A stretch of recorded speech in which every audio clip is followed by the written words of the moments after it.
Programme très varié cette semaine entre l'ancien général et aujourd'hui député Likoud Ozi Dayan, la menace des drones d'attaque dans le ciel israélien et un procureur général du Qatar soupçonné de se servir d'un centre anticorruption comme plateforme de renseignement pour le Qatar.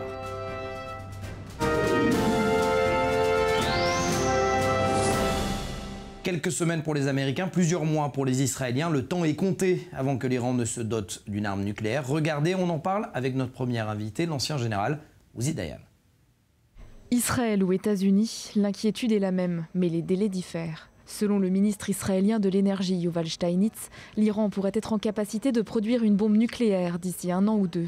Si les Iraniens font tout pour s'affranchir des règles en termes d'enrichissement, il leur faudra 6 mois pour produire le matériel nécessaire. En ce qui concerne les armes nucléaires, 1 an ou 2 pourrait suffire. Une estimation qui inquiète, mais qui reste moins alarmiste que celle du nouveau secrétaire d'État américain, Anthony Blinken. L'Iran serait à quelques mois de disposer de suffisamment de matériel pour construire une bombe nucléaire. Un délai qui pourrait être réduit à quelques semaines si la République islamique continue de violer l'accord signé avec les puissances mondiales. Le chef de la diplomatie américaine a néanmoins réitéré l'intention de Washington de revenir à l'accord sur le nucléaire de 2015 si le régime des Mollahs s'y conforme. Il y a quelques semaines, Téhéran a annoncé débuter l'enrichissement d'uranium à 20%. Bien au-delà des 3,5% autorisés par l'accord de 2015. La semaine dernière, le régime a également déclaré planifier la mise en place de 1000 centrifugeuses sur l'installation de Natanz. Israël, de son côté, se prépare à toute éventualité. Considérant un retour à l'accord comme une mauvaise chose, le chef d'état-major de l'armée israélienne, Aviv Kochavi, a affirmé avoir ordonné à l'armée de préparer des plans opérationnels additionnels en 2021 qui seront prêts, en cas de décision politique, de mener une offensive contre l'Iran. Et notre premier invité, Ozi Dayan, ancien général de l'armée israélienne, ancien commandant de la prestigieuse Sayeret Matkal, les commandos terrestres de l'état-major, membre aujourd'hui député du Likoud, membre de la commission des affaires étrangères et de la défense. Je pourrais continuer encore longtemps. Ozi également, ancien chef du Conseil national de sécurité. Tout cela pour dire, Ozi Dayan, bonsoir. Quand Aviv Kochavi, le chef d'état-major, dit qu'il faut se préparer à une attaque contre l'Iran, ça se traduit comment? Vous étiez également chef d'état-major adjoint. Je le traduis tout simplement le plus simplement possible. Il a dit la vérité, que ce soit utile ou non face aux Américains, mais il faut bien le comprendre, la menace iranienne est la plus grande menace qui plane sur Israël bien sûr, mais sur le monde entier. Mais pourquoi l'Iran veut acquérir l'arme nucléaire? Parce qu'elle a des velléités hégémoniques, régionales, évidemment. Ils veulent obtenir une bombe chiite nucléaire. Et le problème est que l'Iran est capable d'utiliser cette arme nucléaire. Disons que l'Iran l'obtienne. Tous les problèmes du Moyen-Orient seront intacts. Mais le terrorisme voudra évidemment devra s'amplifier avec les Iraniens qui ne feront qu'intensifier les problèmes du Moyen-Orient avec une bombe nucléaire. Mais une fois que vous avez dit ça, général Ozi Dayan, est-ce que cela veut dire que le plan d'attaque d'Aviv Kochavi est prêt et il est dans les tiroirs?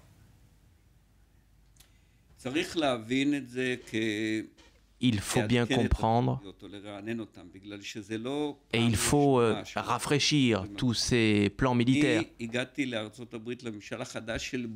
Moi, à l'époque, en 2001, lorsque j'ai rendu visite au président américain George Bush, je lui ai dit que l'Iran deviendrait rapidement nucléaire. On m'a demandé combien de temps cela prendrait. Je leur ai répondu à peu près une dizaine d'années. Ils m'ont dit c'est encore trop tôt. Et puis vous vous réveillez un beau matin et comme aujourd'hui, avec la transition au pouvoir américain, et les Américains d'ailleurs qui comprennent bien que d'ici quelques mois, que les Iraniens pourront déjà se procurer suffisamment de matériaux pour pouvoir créer et construire l'arme nucléaire. Sauf que, Ozi Dayan, vous êtes aussi le défenseur d'une action israélienne par les Israéliens. Et est-ce qu'aujourd'hui, Israël peut agir seul face à l'Iran sans l'appui des États-Unis? Israël en a les moyens, mais elle ne le souhaite pas. Elle préfère avant tout utiliser l'arme la plus efficace, à savoir l'embargo contre le pétrole iranien, les sanctions économiques. À cela, ajouter la pression maximale des Américains qui leur feront bien comprendre qu'ils n'ont pas intérêt à poursuivre sur la voie nucléaire. Et si toutes ces mesures ne sont pas efficaces, nous n'aurons pas d'autre solution que d'utiliser l'option militaire en dernier recours. Évidemment, nous n'en voulons pas. Mais comme le dit le maxime du Talmud, si je ne me préoccupe pas de mes propres besoins, qui le fera? Et l'accord nucléaire de 2015 a permis aux Iraniens de continuer à s'armer de manière très massive. Et aujourd'hui, certains fonctionnaires, nouveaux fonctionnaires, hauts fonctionnaires de l'administration américaine reconnaissent les failles de cet accord.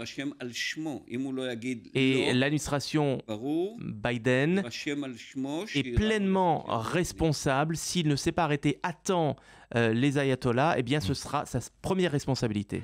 Alors en attendant, pour clore justement ce débat autour de l'Iran nucléaire et de la manière dont Israël va s'y prendre pour empêcher un nouvel accord, en tout cas un mauvais nouvel accord, regardez ce sujet justement parce qu'Israël a décidé peut-être d'envoyer Yossi Cohen, chef du Mossad, à Washington. On en parle juste après.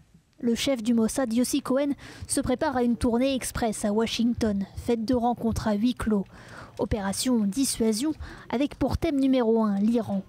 Voyage prévu mi-février avec sur son carnet de rendez-vous les noms de Jake Sullivan, conseiller américain à la sécurité nationale, celui de William Burns, directeur de la CIA, et potentiellement le président Joe Biden lui-même, qui n'a pas encore échangé avec Benjamin Netanyahou. Yossi Cohen estime que les contacts doivent impérativement être tenus secrets. Le Premier ministre Benjamin Netanyahou s'est jusqu'ici gardé de tout commentaire sur le sujet. La Maison-Blanche aussi, depuis l'investiture de Joe Biden. Pour Yossi Cohen, il vaut mieux attendre que les États-Unis prennent officiellement position avant toute déclaration. Lors de son voyage à Washington, le patron du Mossad devrait souffler aux Américains des recommandations. Objectif, limiter les ambitions régionales de l'Iran au-delà de ses aspirations nucléaires.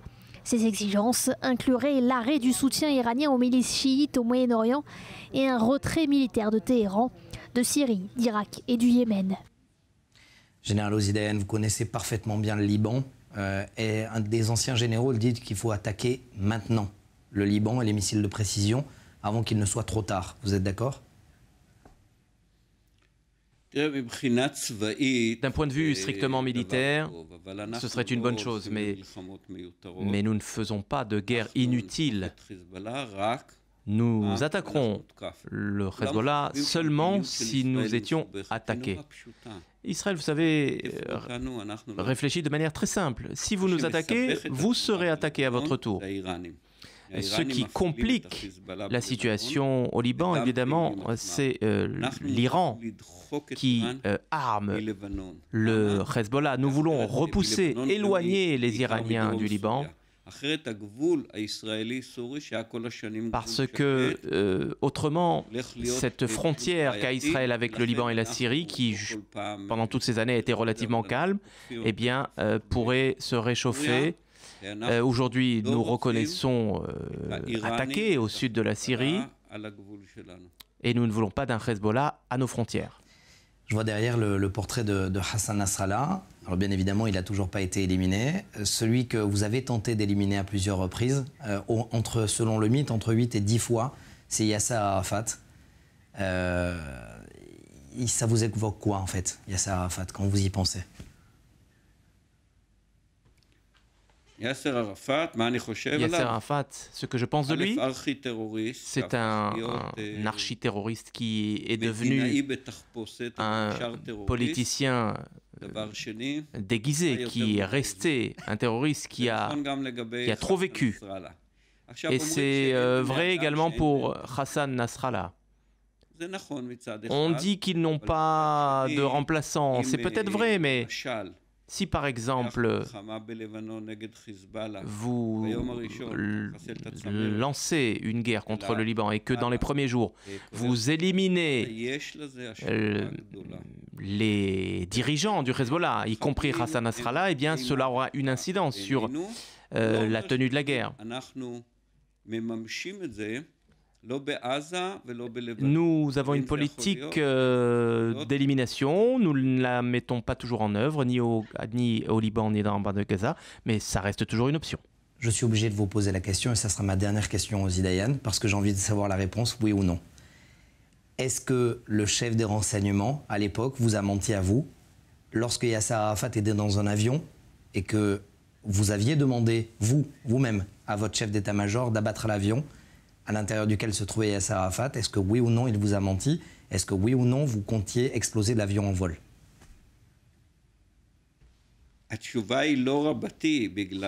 La réponse ne peut être complète. Je n'ai pas été impliqué pour la question de l'avion. J'étais impliqué dans l'élimination de Yasser Arafat quand le plan était au point pour l'éliminer à Beyrouth. J'étais impliqué dans ce calcul. Il fallait que je décide de larguer une bombe sur un endroit à Beyrouth avec de bonnes chances d'éliminer Yasser Arafat, mais avec des dégâts collatéraux de 400 victimes. Et c'était donc notre dilemme. Il fallait attendre une autre opportunité pour pouvoir l'éliminer sans faire de dégâts collatéraux. Et j'avais effectivement beaucoup je me demandais si c'était la bonne voie à suivre. Merci beaucoup, le général Ozi Dayan, d'avoir été avec nous. Merci à Cyril Amar également d'avoir interprété vos propos. Merci beaucoup d'avoir été avec nous.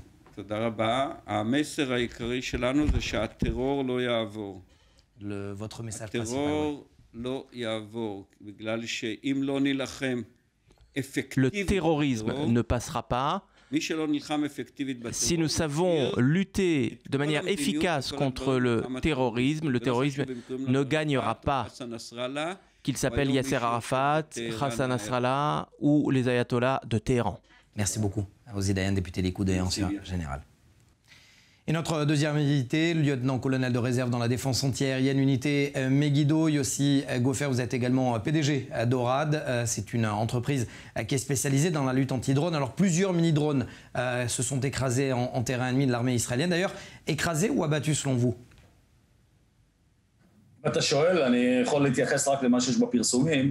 Je ne peux pas me prononcer que sur ce qui a été publié, c'est-à-dire qu'ils sont tombés, écrasés ou abattus, très difficile de le certifier. Mais au regard de ce qui a été montré, principalement du côté du Hezbollah, on peut dire que ces mini-drones sont tombés de manière contrôlée.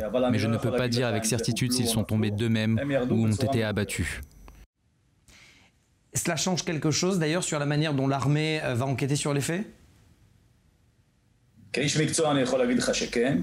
En tant que professionnel, je peux vous dire que oui. Ces engins disposent de nombreux problèmes techniques.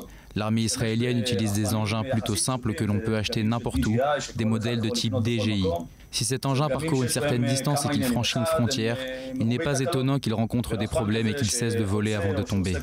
Mais lorsqu'il tombe de cette hauteur, on peut déceler certains dégâts matériels. Mais de ce que j'ai pu voir sur les photos, les mini-drones dont on parle sont intacts, ce qui me fait penser qu'ils ont été contrôlés à distance et déposés au sol en terrain ennemi. Je le répète, mais c'est d'un œil professionnel que je vous le dis et non en fonction d'un rapport officiel de l'armée. Pourquoi Tsahal affirme qu'il n'y a pas de risque de transfert de données sensibles? Je ne sais pas quels sont les intérêts de Tsahal de le dire, mais si l'armée le dit, c'est qu'elle le sait. Nous devons faire confiance à l'appareil sécuritaire.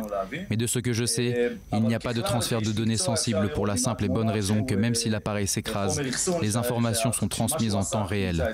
Il ne dispose pas de capacité de stockage de ce qu'il vient de filmer. Voilà pourquoi je fais confiance à ce que dit l'armée israélienne. Est-ce que l'ennemi a des capacités d'interception de mini-drones? Ce ne sont pas des appareils qui ont été construits par l'armée israélienne. Il s'agit de mini-drones simples de type DJI, connus dans le monde entier. Et je pense que oui, le Hamas et le Hezbollah ont les capacités pour les neutraliser. La vraie question est ailleurs. Pourquoi utiliser des drones que l'on peut acheter dans n'importe quel magasin si vous voulez les utiliser pour des missions complexes? Il y a des mini-drones plus professionnels qui sont dédiés spécialement à ce type de mission de collecte de renseignements. Mais c'est une question que je vous invite à poser aux décisionnaires au sein de l'appareil militaire. Revenons à ces images de test des nouvelles capacités opérationnelles du Dôme de Fer sur terre et en mer. Pourquoi avoir choisi des cibles de drones d'attaque? Le système du Dôme de Fer sait gérer la menace des drones. C'est connu. Ce n'est pas un secret que des tests ont été réalisés depuis des mois. On peut dire depuis décembre de l'année dernière. Que ce soit en Israël ou aux États-Unis, des vidéos ont montré ces systèmes capables de neutraliser des drones d'attaque de tous les modèles qui sont connus dans le monde. Pourquoi les montrer maintenant? Je pense que le timing n'est pas fortuit, mais je laisse le soin au ministère de la Défense de vous l'expliquer. Et pour finir de répondre à votre question, oui, Israël peut neutraliser ces drones d'attaque. Mais que je comprenne bien, ces nouveaux systèmes sont-ils déjà opérationnels? Je ne rentre pas dans la stratégie de communication du ministère de la Défense. Le système est opérationnel. Il est modernisé et amélioré à chaque fois un peu plus. C'est comme un ordinateur. Les ingénieurs n'ont de cesse de moderniser le système d'exploitation. C'est la même chose ici. C'est un système qui sait gérer toutes sortes de menaces et qui se modernise en fonction de la nouveauté des menaces. Le Dôme de Fer semble similaire, les missiles également. Mais les capacités s'améliorent tout le temps. Et oui, je le répète, ce Dôme de Fer sait contrer ces drones d'attaque, que ce soit sur terre ou depuis la mer. Et les regards se tournent vers les drones d'attaque de confection iranienne déjà utilisés par les rebelles Houthis au Yémen par exemple? Nous entendons tous ces menaces sur ces drones iraniens tirés depuis le Yémen ou sur ces missiles de croisière aux mains des Iraniens qui peuvent, eux aussi, être contrés par le système du Dôme de Fer. Je suppose que celui qui a publié ce film sait pourquoi il l'a fait maintenant. Chacun sait exactement ce qu'Israël est capable de faire et donc oui, le pays est capable de contrer ces menaces. Merci Yossi Gofer, commandant de bataillon de la défense antiaérienne. Vous êtes partie prenante en ce moment d'un entraînement grandeur nature Juniper Cobra avec la défense antiaérienne américaine. Merci à vous. Merci à vous. Ali bin Mohsen bin Fetaïs Al-Mari, ce nom ne vous dit peut-être rien, c'est le procureur général du Qatar à la tête du ROLAC, centre international entièrement dédié à la lutte contre la corruption, au cœur d'une enquête pour bien mal acquis. Ce dernier est soupçonné par les services américains de se servir de son centre comme plateforme pour des renseignements au profit du Qatar. Enquête réalisée pour Défense par Jean-Paul Ney, avec documents exclusifs à l'appui. On en parle juste après. C'est à Genève, au lieu de la diplomatie internationale, que commence notre enquête. Voici les somptueux bureaux du ROLAC, le Centre de lutte contre la corruption, un organisme international dédié à la lutte contre la corruption. Ce centre organise des conférences, des formations, des colloques internationaux et des séminaires. Le ROLAC a été créé en 2013 par l'émir du Qatar. Sur le site web, un seul membre apparaît. Son président, le très discret Ali bin Fetaïs Al-Mari, procureur général de l'État du Qatar. Ce dernier siège et préside aussi dans de nombreuses commissions. Il est avocat spécial auprès de l'Office des Nations Unies contre la drogue et le crime. Le procureur du Qatar est au centre d'une polémique, une enquête pour bien mal acquis, comme l'affirme la presse suisse et française. Al-Mari est issu d'une famille bédouine du Qatar qui ne possède pas de fortune personnelle. Ce fonctionnaire est le propriétaire de biens immobiliers estimés à plusieurs dizaines de millions d'euros. Voici Abdul Rahman Al-Qatari, un membre de l'organisation terroriste Al-Qaïda, condamné par les États-Unis à 15 ans de prison. Ce dernier planifiait des attaques terroristes chimiques. Son véritable nom, Ali Saleh Kala Al-Mari, et c'est un parent du procureur du Qatar, tout comme Jarallah Al-Mari, frère cadet de Ali Saleh, arrêté en Afghanistan en 2001. Tous les deux ont été libérés après de fortes pressions du procureur du Qatar, le président du ROLAC. Très controversé, il pourrait être persona non grata sur l'un de ses terrains de chasse, l'Afrique. La preuve avec ces documents exclusifs que nous avons obtenus d'un ministère de la Sécurité intérieure d'un des pays cadres de l'Afrique de l'Ouest. Dans ces documents confidentiels, les agents africains ont été mis en garde par les officiels américains du renseignement. Le ROLAC est chapeauté par les frères musulmans. Il serait un pont pour des opérations de renseignement, d'influence et de recrutement. Il y est aussi question des affaires judiciaires en cours. Le procureur anticorruption devra sans doute s'expliquer sur l'origine de sa soudaine fortune. Yann Hamel, journaliste d'investigation, correspondant du Point Genève et spécialiste des affaires financières et de l'islam radical. Merci d'être avec nous ce matin. D'abord, est-ce que vous êtes choqué par ces révélations exclusives pour Défense ? Pas vraiment choqué. Moi, je m'étais d'abord intéressé à la fortune personnelle de ce procureur général. Comme ça a été dit, il vient d'une petite tribu et donc il n'a pas de fortune personnelle. Même si c'est un haut fonctionnaire, on peut imaginer qu'il gagne, on va le dire en euros, par exemple, 15 000, 20 000. Mais en ce cas-là, je veux dire, si vous touchez 15 000, 20 000 euros par mois, vous ne pourrez pas être aussi riche qu'est le procureur général. Et je me suis intéressé à lui lors de la création de ROLAC sur sa fortune personnelle. Et j'ai découvert qu'il avait acheté en 2013 un hôtel particulier à Paris, avenue d'Iéna, donc près de l'Arc de Triomphe, qui valait 9,6 millions d'euros. Donc c'est déjà une somme considérable. Et j'ai découvert qu'en 2015, il avait également acheté un palace à Genève, à Coligny exactement, près du lac Léman, qui valait à peu près, avec les aménagements qu'il a apportés, piscine intérieure, etc., qui valait à peu près 10 millions de francs suisses. Vous ajoutez un autre bâtiment qui vaut 3 600 000 francs suisses, qui hébergeait ROLAC. Donc vous calculez, ça fait à peu près 15 millions. Comment ce procureur général a pu être aussi riche? Alors, autre élément qui m'a un petit peu frappé dedans, c'est qu'il n'utilise pas les banques du Qatar ou des banques françaises ou suisses, mais il utilise les banques du Koweït, d'une part. Et deuxièmement, c'est pas simplement une anecdote, quand on lui demande où il est domicilié, et j'ai des documents, il affirme qu'il est domicilié à Genève. C'est assez curieux pour un procureur général du Qatar. Effectivement. Là, c'est pour sa fortune personnelle, déjà. Et Yann Hamel, on le voit bien, les renseignements américains disent que le ROLAC, non seulement c'est une coquille vide financière, mais également, éventuellement, une plateforme de renseignement selon les renseignements américains. Cela signifie quoi? Que le Qatar place ses pions et son argent peut-être achète le silence des instances internationales? Je dirais que le ROLAC qui n'a aucune activité, en fait. Et si vous allez sur leur site, bon, en dehors du directeur général, qu'est-ce que vous avez? Vous avez parfois des photos avec des chaises vides. À mon avis, déjà, ils font du lobbying.